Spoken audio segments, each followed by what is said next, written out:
ప్రస్తుతం కాంగ్రెస్ పార్టీకి లోక్సభ రాజ్యసభలో ప్రతిపక్ష స్థానం ఉంది. ఎందుకంటే రాజ్యసభ ఏదైనా ప్రతిపక్ష స్థానానికి టోటల్ సీట్లలో 10% ఉంటే ప్రతిపక్ష స్థానం ఇవ్వాలి. 250 సీట్లు ఉండేటటువంటి రాజ్యసభలో 245 ఉండేటటువంటి దాంట్లో 25 ఇక్కడ కావాల్సినటువంటి దశలో 26 ఉన్నాయి కాంగ్రెస్ పార్టీకి. తద్వారా ప్రస్తుతం రాజ్యసభలో ప్రతిపక్ష నాయకుడు హోదా కాంగ్రెస్ పార్టీకి ఉంది. మల్లికార్జున్ ఖర్గే ప్రస్తుతం ఆ పాత్ర పోషిస్తున్నారు. అదే సందర్భంలో మొన్నటిదాకా 54 సీట్లే ఉండటం వల్ల ప్రతిపక్ష స్థానం కూడా దక్కించుకున్నటువంటి కాంగ్రెస్ పార్టీ లోక్సభలో ఈ దఫా 99 సీట్లు రావడం ద్వారా అక్కడ ప్రతిపక్ష స్థానం వచ్చింది.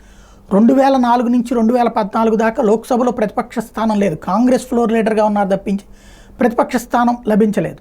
ఈ దఫా ప్రతిపక్ష స్థానం వచ్చింది. రాహుల్ గాంధీ ఆ ప్లేస్ ఆక్యుపై చేశారు.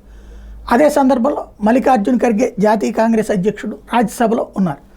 అయితే ఇప్పుడు ఆ స్థానం పోబోతోందా?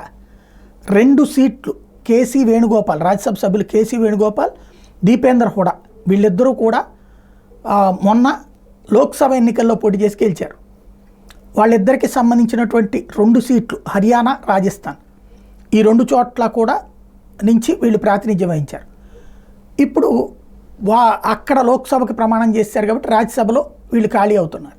ఈ 2 సీట్లలో పోనీ ఇప్పుడు కాంగ్రెస్ గెలిచే పరిస్థితి ఉందంటే 2 చోట్ల భారతీయ జనతా పార్టీ అధికారంలో ఉంది.